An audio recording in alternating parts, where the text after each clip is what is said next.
আমি বাঁচা মাছের ঝোল করব পাতলা করে আলু আর ঝিঙে দিয়ে। দেখো কিভাবে করি। হলুদ লবণ দিয়ে মেখে নিয়েছি, এখন তেলে ছাড়ব। ভাজা হয়ে গেছে, এবার নামিয়ে নেব।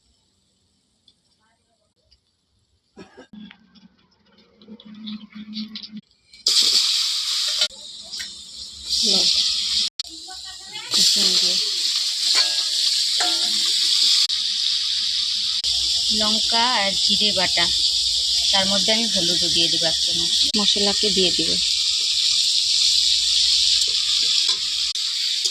সামান্য জল দিয়ে ধুয়ে দিব বাটিটাকে। মশলা কষানো হয়ে গেছে, এবার জল দিয়ে দিব।